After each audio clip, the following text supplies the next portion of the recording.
There are teeming organisms of all shapes and varieties that swim around that cannot be seen with the naked eye. And I was immediately captivated, and my whole life I've been interested since then in microorganisms. One evening, I told my parents about this, and my father expressed a little skepticism that a toy could ever teach me something. So I resolved at that time to save my money to buy a student microscope. And after some savings, I was able to collect $100. And with that $100, next slide, please. I bought the microscope you see before you. This was a student professional microscope that I spent my high school years using in my bedroom to study cells and microorganisms and to try to understand from the perspective of a young student what one could learn about how these cells work. Well, I went over to college at UCLA. They had better microscopes, so I put mine away and became very interested in, when it was in university, in studying viruses, small DNA viruses, and how they replicated inside of bacterial cells.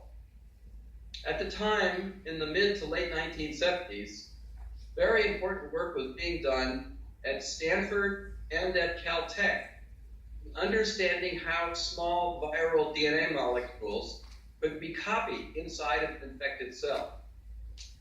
The man whose work I really most respected was a Nobel laureate by the name of Arthur Kornberg. Kornberg had discovered the enzyme responsible for copying DNA, called DNA polymerase, using a purely biochemical approach, trying to discover this enzyme. Next slide, please. In 1967, Kornberg at Stanford and Robert Sinsheimer at Caltech published two influential papers in a journal called the Proceedings of the National Academy of Sciences. In this paper, they showed that the DNA of a virus called IX-174 could be copied by the DNA polymerase that Kornberg discovered to make a complementary strand, and that complement could in turn be copied to make new viral strands, which were completely infectious. That is, they could be introduced into bacterial cells and would create new virus particles. That was a very important lesson to me, that biochemistry was enormously important and powerful in discovering fundamental mechanisms. However, at the time, there was still some considerable skepticism that this enzyme, the DNA polymerase, was actually involved in replication. Indeed, 2 years later, and if you can see the next slide of a paper published in Nature in 1969, a very different investigation conducted by a man named John Keener, who was then the director of Holston Harbor Laboratory, resulted in the discovery of a bacterial mutant, an E. coli mutant, that had no DNA polymerase activity. Cairns predicted that the Kornberg enzyme might not be essential for chromosome replication, and he created random mutations in thousands of colonies of E. coli, and by a random search, he discovered one colony that had no detectable DNA polymerase activity. And yet this bacterium could grow to form a colony. He then showed that the bacterium was sensitive to ultraviolet light, and he correctly speculated that the enzyme, DNA polymerase, was actually involved in the repair of DNA, not in the replication of chromosomes. Well, this was another extraordinarily valuable lesson to me because it taught me the importance not only of mechanistic biochemistry as practiced by Kornberg, but also the importance of physiological context. In this case, the importance of having genetics to back up some claim about a mechanistic insight. I did my graduate work with Kornberg, and I learned a great deal from him, both about enzymology, but also about the use of mutants to authenticate biochemical pathways. I then decided for my own independent work to take a different turn and to study biological membranes, because at the time, in the mid to late 1970s, there was very little appreciation of the mechanism of how complex cellular membranes could be put together. If I can see the next slide, please. This is a cartoon of a bilayer consisting of two leaflets of molecules called phospholipids that create an insulating barrier protecting the cell or internal organelles of the cell, and can capture and selectively collect small molecules across the membrane. That selectivity is achieved by proteins, these green structures that you see embedded in the bilayer. These are proteins that may, for instance, be surface receptors to receive hormones like insulin, or that may be channels to allow a small molecule to be concentrated or to be expelled from the cell. Now, a pioneer in the biology of cellular membranes in the 1960s and 70s was another Nobel laureate by the name of George Palade. George Palade perfected the techniques of electron microscopy to visualize cell membranes and study how they are organized with respect to each other. One of the cells that he was able to understand in some detail is the cell in the pancreas. And if I can see the next slide, this is a slice through a pancreatic cell called the beta cell. It's the cell that's responsible for manufacturing and storing and ultimately secreting insulin. You see this cell with lots of granules inside of the cell. These granules, which you can see by circular structures with condensed dots inside, these are granules that house insulin that build up in a pancreatic beta cell until you have something to eat, in which case the glucose that's released into your bloodstream triggers the release of insulin by these beta cells. The insulin then courses through your bloodstream and signals tissue like fat cells and muscle cells to take up that glucose and store it in glycogen. Planck was able to use the electron microscope to understand not only what these structures do, but how they relate to one another in a process called protein secretion. If I can see the next slide, this is the image of Dr. Palade sitting behind the electron microscope. This was later in his career at the University of California, San Diego. Let me show you a couple of images of the organelles that he was able to understand through the use of electron microscopy and membrane fractionation. If I can see the next slide, this is a close-up magnification of the beta cell that you saw a moment ago. In this case, we focused in at the cell surface where you see two granules closing insulin, which one on the left is approached and touches the cytoplasmic interface of the plasma membrane. And on the right, a granule that is about to be discharged from a cell after the membrane that surrounds the granule has joined by a process called membrane fusion with the plasma membrane of the cell, resulting in the expulsion of the interior content of the granule. This is now a condensed form of insulin that leaves the cell, dissolved, and insulin then ultimately distributed to the blood. Now, this process of membrane fusion is repeated over in almost all cells of your body at many different points in the movement of granule or vesicles from one station in the cell to the next.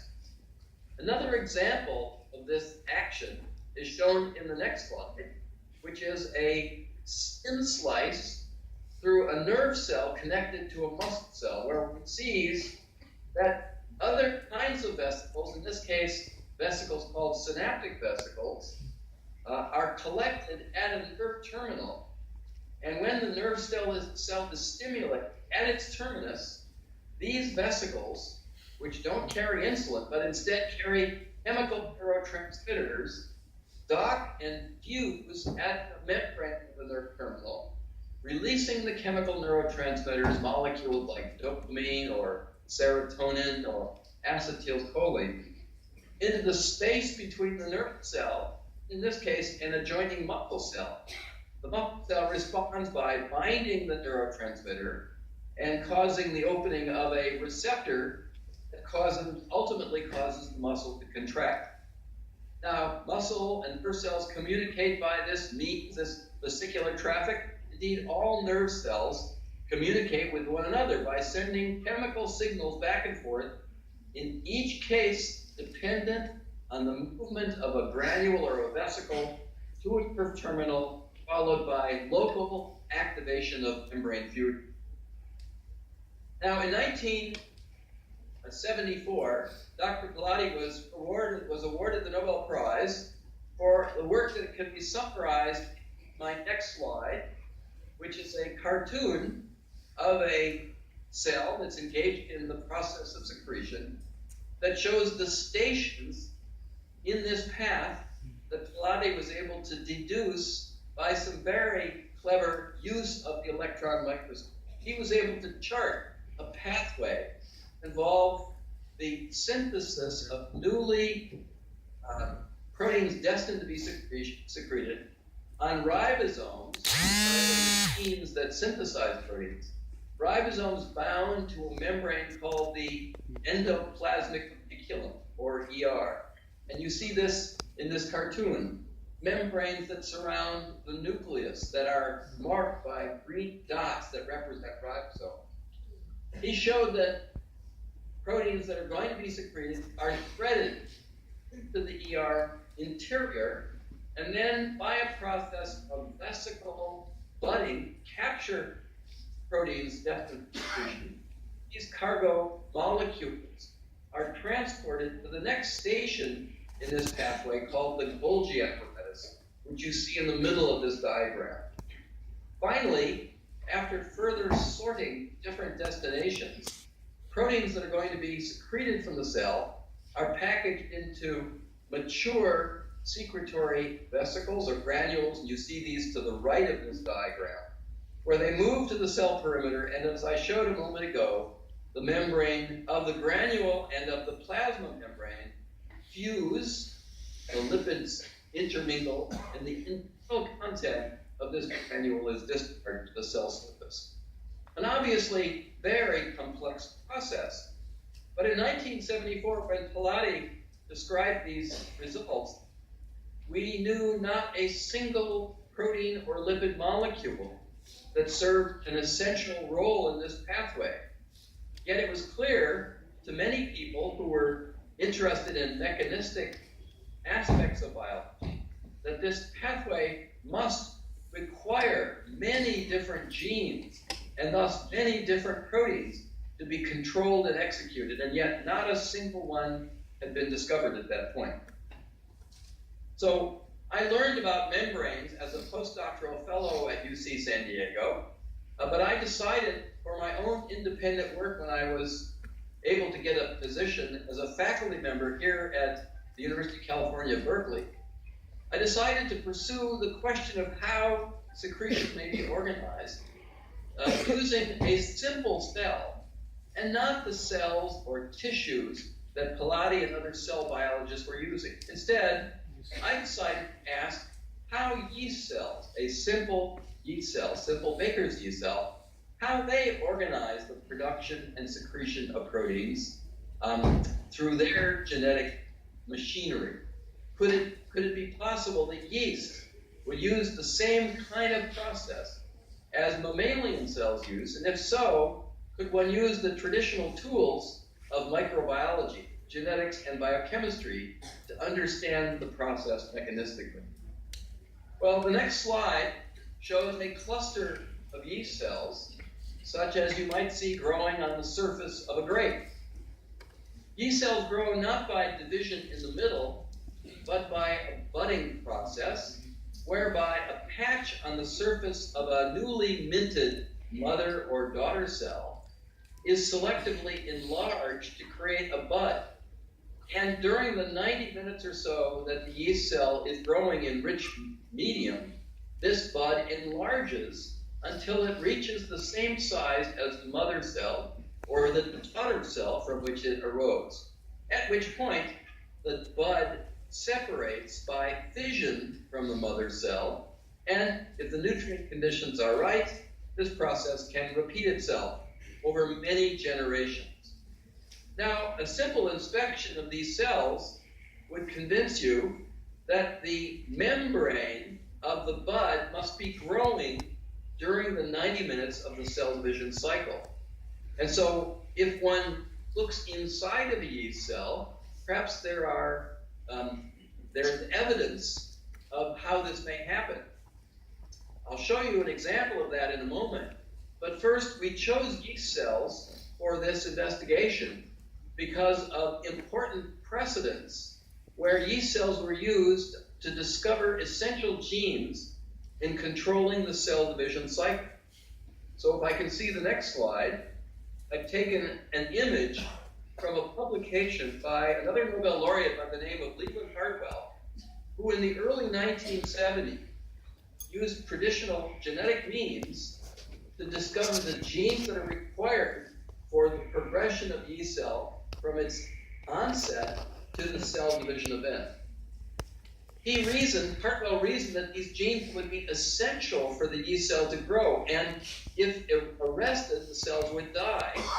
Therefore, he used a traditional tool of microbiologists to study essential genes, and that is the isolation of temperature-sensitive lethal mutations. That is, mutations that allow a cell to grow, let's say, at room temperature, but which create lesions in an essential protein that convert that protein to a thermally unstable form, such that it unfolds and loses function when the cells are warm to, let's say, body temperature, 37 degrees centigrade.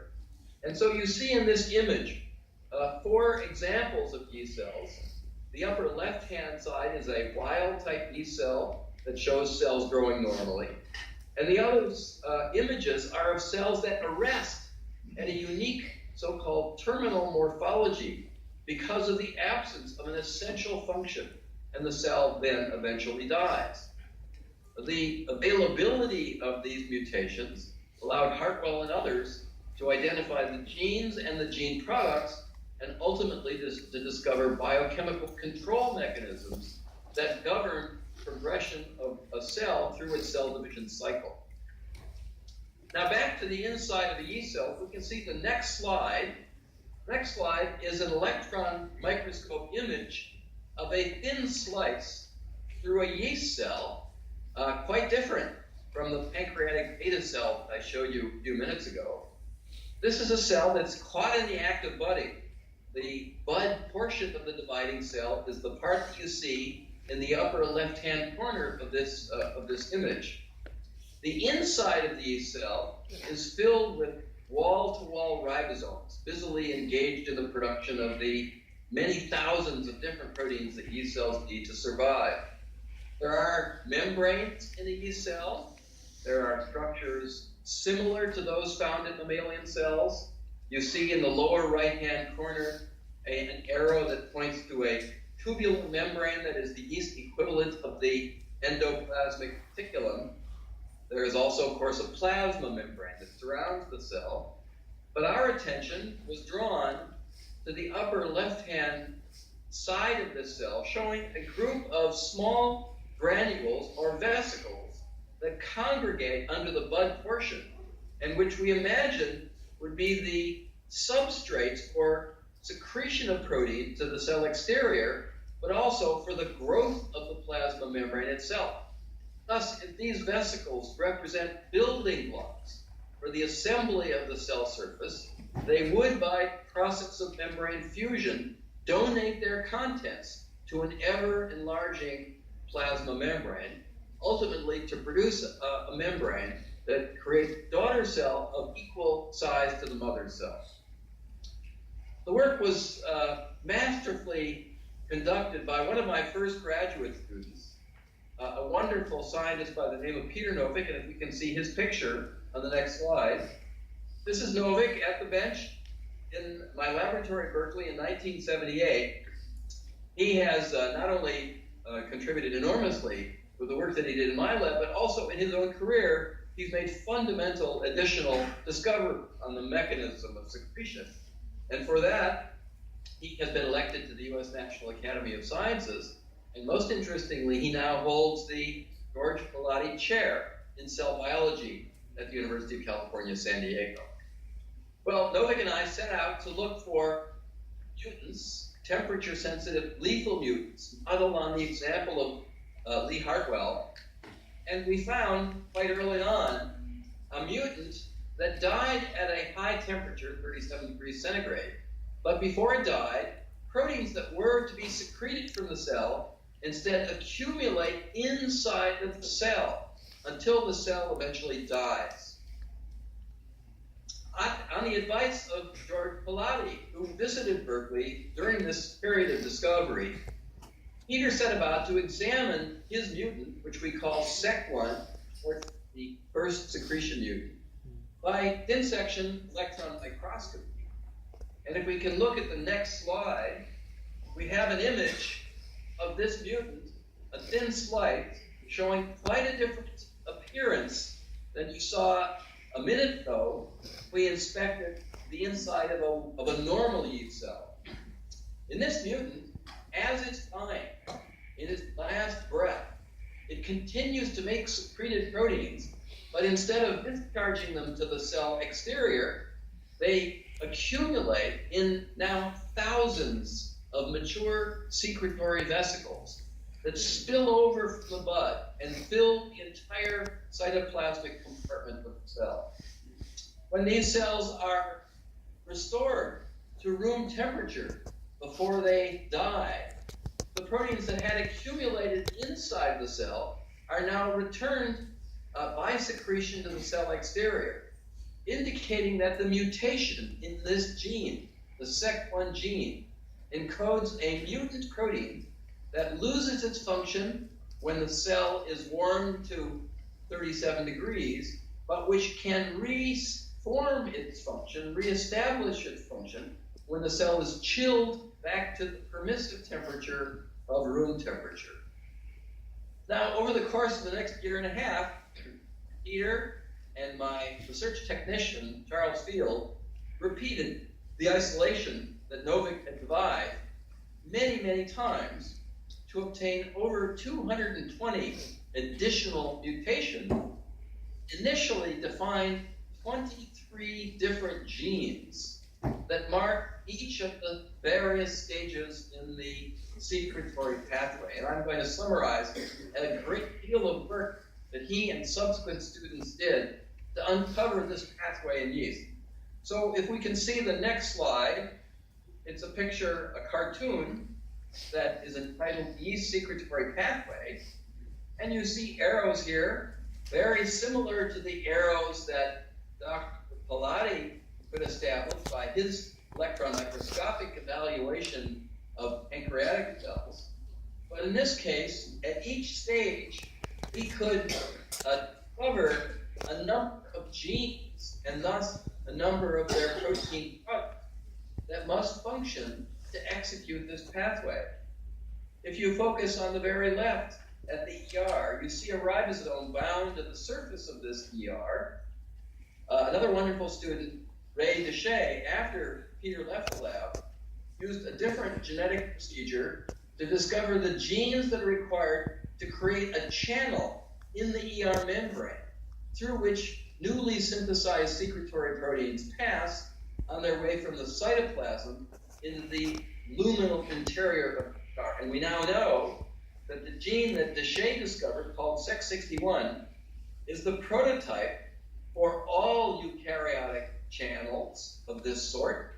Indeed, it's even very similar to the prokaryotic and archaeal channels in the cytoplasmic membranes of those two organisms, kingdoms, required for the secretion of proteins in bacteria and in archaea. Indeed, all of the genes that you see indicated on this slide have counterparts in the genomes of all other eukaryotes. In fact, we know that the genes required for the fusion of a synaptic vesicle with the presynaptic membrane are similar to those required for the fusion of a mature secretory granule at the cell surface of yeast. Indeed, this conservation of function from yeast to man, probably over 2 billion years of evolution, allowed the biotechnology industry in the early 1980s to use yeast as a platform for the production of clinically useful large quantities of human proteins. Now, for instance, 1/3 of the world's supply of human recombinant insulin is made when the gene for human insulin was introduced into a yeast cell, allowing the yeast to produce and ultimately to secrete very large quantities of this protein into the growth medium of large fermenters, so huge, many kilogram quantities of insulin can be made in this way.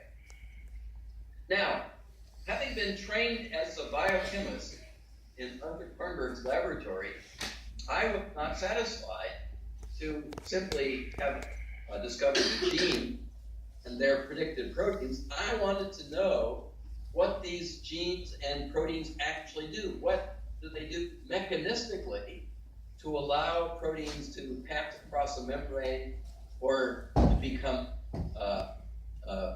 packaged into a vesicle or to be delivered to a target to fuse? For that, I still feel that one needs a functional biochemical approach to understand how these molecules work. Merely having the gene doesn't tell you necessarily what the function of the protein is.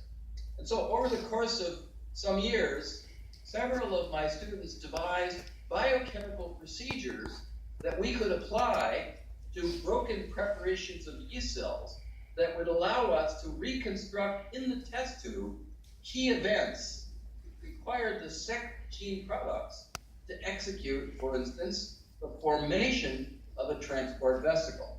And one example of this is shown in the next slide. If you can turn the slide, it says now the vesicle budding assay. And let me describe what David Baker and Michael Rexash, two of my students, did to develop this biochemical reaction. We found that it was possible to break yeast cells very gently and to expose the intracellular membranes in a cell lysate. We found that the membrane of the endoplasmic reticulum in these gentle lysates remained as large leaflets, large envelopes that could be centrifuged by a brief spin in a tabletop centrifuge. So you see here on the left a lysate, a cartoon lysate, showing large leaflets of ER membranes that can be sedimented rapidly. Now, if these membranes are mixed, either initially with crude cytosine protein or ultimately with a pure set of sec proteins, and the incubation conducted for a brief period at 30 degrees centigrade, Rexash observed that small vesicles are produced by a budding mechanism that are so small that they cannot be centrifuged in a tabletop centrifuge. Instead, they have to be sedimented in an ultracentrifuge. As you see, these can be separated in two differential centrifugal spins. Rexash showed that the very genes that we had discovered required traffic of proteins from the ER are required to form these transport vesicles in the cell-free reaction. And thus, we were confident from his observations that using this cell-free reaction will allow us to isolate, to purify, and ultimately to reconstruct with pure proteins this biochemical event. Indeed, we did so. After several years, we could show, as you'll see in the next slide, that the product of a budding action with a pure set of proteins is a very uniform population of small transport vesicles that were budded from the ER membrane in cell lysate we could show that these vesicles all have a kind of a coat consisting of the proteins that we can add to achieve the budding reaction in the first place. Now, over many years subsequently, work in many laboratories around the world has resulted in a now much clearer understanding of how these so-called coat proteins operate to bud a vesicle.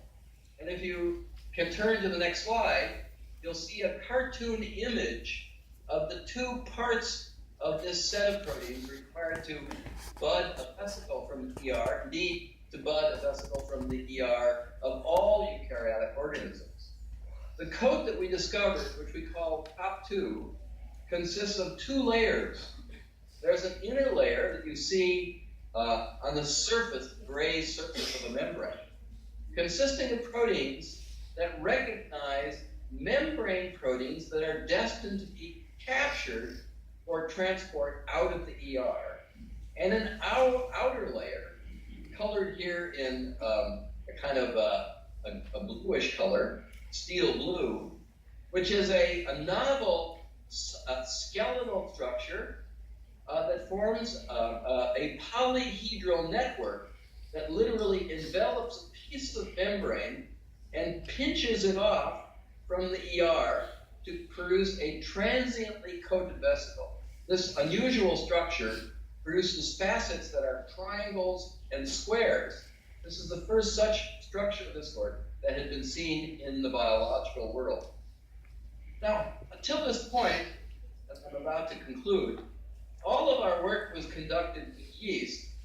And let me emphasize again that all of the genes that we discovered are essential for yeast cells. If you mutate these proteins, the cells are crippled in one way or another.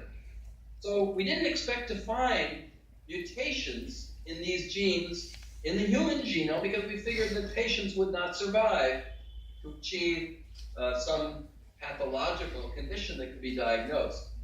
However, we know now that these genes are duplicated. They're copies of these genes in the mammalian genome, whereas in yeast, most of them have just a single copy. And when there are copies of the genes, there's an opportunity for one or the other paralog to acquire mutations. If the paralogs are expressed in different tissues, you may end up with a tissue-specific pathology. Indeed, now, nearly over a dozen years ago, a clinical geneticist, Simeon Boygia, then at Johns Hopkins University, contacted me with a rare disease that he and a Saudi Arabian colleague had discovered. And if we can see the next slide, a rare craniofacial disorder, where patients with the disease that have two mutant copies show bone deformations. They have facial distortion. They often suffer from cataracts, brittle bones. The fontanelle, the soft spot on the top of their head, never closes.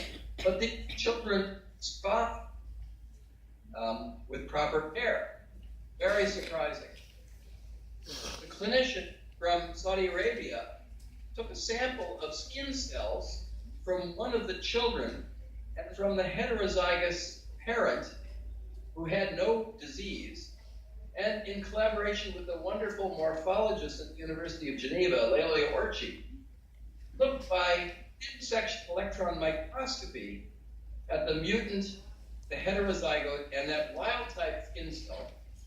And the next slide, the last data plot that I'll show you, shows quite a striking contrast. If you look at the image at the top of this slide, you'll see a thin slice through a normal skin cell, showing thin ER tubules.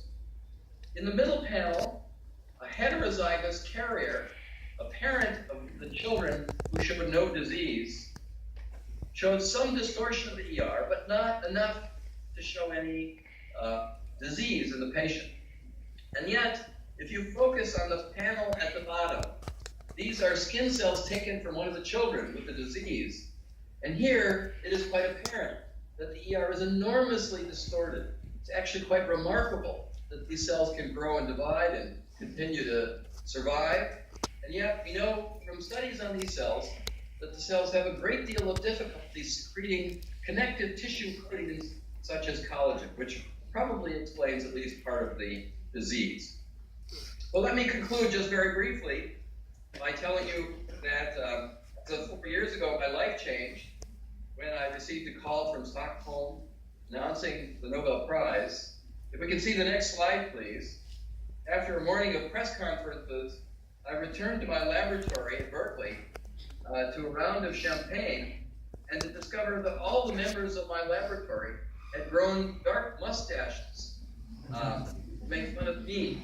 Even my wife and my secretary, shown in the lower right, had grown mustaches in honor of the celebration. Well, 2 months later, my family went to Stockholm. We can see the next slide, where the prize was bestowed by the King of Sweden, shown here. But before then, and let me conclude, I received an email from something called the Nobel Museum in Stockholm, and every year they ask the laureates to find something that reflects the development of their interest in science, and to share that for display at the museum. And so, fortunately, that old microscope I had as a child, my parents saved.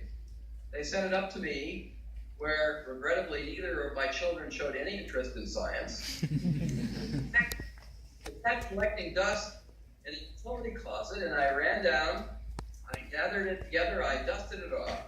And if you can see my last slide, if you ever go to Stockholm, you can see my microscope on display.